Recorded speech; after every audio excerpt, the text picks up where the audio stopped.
विश्व वार्ता न्यूज। महाराष्ट्र बौद्धजन पंचायत समिती तालुका शाखा मानगावचे विद्यमान अध्यक्ष माननीय रवींद्र मोरे, उपाध्यक्ष माननीय नामदेवराव, सचिव माननीय रघुनाथ साळवी, सहसचिव माननीय रणजित मोहिते, कोषाध्यक्ष माननीय सुरेंद्र जाधव, मार्गदर्शक सल्लागार माननीय ॲडव्होकेट नरेश जाधव यांच्या मार्गदर्शनाखाली संपूर्ण मानगाव तालुक्यात विभाग शाखा अंतर्गत सुरू असलेल्या वर्षावास धम्म प्रवचन मालिकेचं तिसऱ्या पर्वातील प्रवचन पुष्प तिसरे रविवार 9 ऑगस्ट रोजी सकाळी 11:30 वाजता आम्रपाली बुद्ध विहार निजामपूर येथे तालुका अध्यक्ष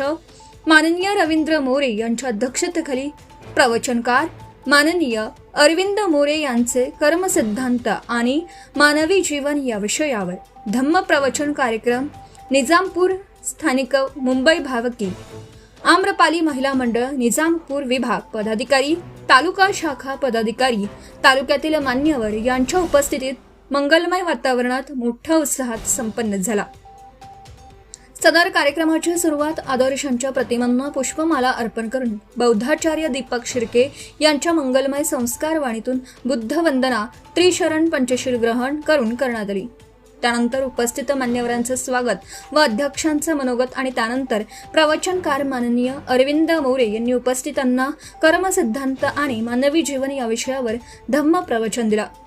कार्यक्रमाला तालुका अध्यक्ष माननीय रवींद्र मोरे, सचिव माननीय रघुनाथ साळवी, माननीय ॲडव्होकेट नरेश जाधव, माननीय निलेश साळवी, माननीय विनोद मोरे, माननीय पराग जाधव, माननीय संतोष मोरे, माननीय पत्रकार उत्तम तांबे, पत्रकार विश्वास गायकवाड, निजामपूर विभाग अध्यक्ष रवींद्र गायकवाड, माननीय निजामपूर स्थानिक मुंबई भावकी व आम्रपाली महिला मंडळ निजामपूर पदाधिकारी माननीय अध्यक्ष अशोक गायकवाड, तुकाराम पवार, अर्जुन पवार, बाळाराम सावंत, सखाराम जाधव, महादेव गायकवाड, हरिश्चंद्र गायकवाड, भिकुराम गायकवाड, मुकुंद सावंत, गोविंद जाधव, दाजे जाधव, सुनील उभारे, संदेश गायकवाड इत्यादींची उपस्थिती लाभली।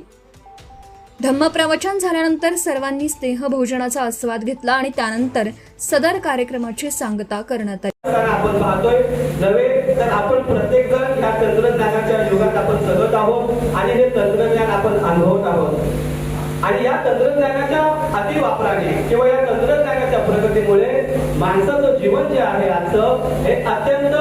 धावपळीचं आणि त्या तेवढ्याच ताकदीनं आपण म्हटलं तर चिंताग्रस्त आणि तणावग्रस्त होऊन राहिलेला आहे, ज्याचा प्रत्येक जण आपण प्रत्येक क्षणाला अनुभव घेत आहोत, परंतु तो अनुभव आपण कोणाला सांगत नाही। अनुभव सांगत जरी नसलो तरी आपल्या प्रत्येकाच्या शरीरातून, वागण्यातून, बोलण्यातून, विचारातून हा जो ताणतणाव आहे हा नक्कीच दिसत आहे आणि तो दिसतो देखील, कारण या ताणतणावग्रस्त जीवनामुळे आपले जे वागणं आहे, आपलं बोलणं आहे, आपलं जे आचरण आहे ते आपोआप त्या पद्धतीने होत असतं आणि म्हणून आजची जर समाजाची आपली आजची परिस्थिती पाहिली तर प्रत्येकाला संघर्षमय जीवन हे आता म्हटलं तर खऱ्या अर्थाने एक स्पर्धेचं युग म्हटलं जाईल, असं हे स्पर्धेचं युग आहे आणि स्पर्धेच्या युगात प्रत्येकाला आपलं अस्तित्व टिकवण्यासाठी खूप मोठी धडपड करावी लागत आहे आणि या धडपडीच्या मागे ही धडपड करत असताना प्रत्येकाला हे सुख हवं आहे आणि हे सुख प्राप्तीसाठी प्रत्येक माणूस धडपड करत आहे, प्रयत्न करत आहे आणि या सुखाच्या मागे धावता धावता तो दुःखाकडे कधी वळतोय याची या माणसाला जाणीव सुद्धा नाही। आजची परिस्थिती जर आपण समाजाची पाहिली तर अत्यंत विधायक अशी परिस्थिती आहे। आपण सकाळी उठल्यापासून Subscribe now and press the bell icon. Never miss an update.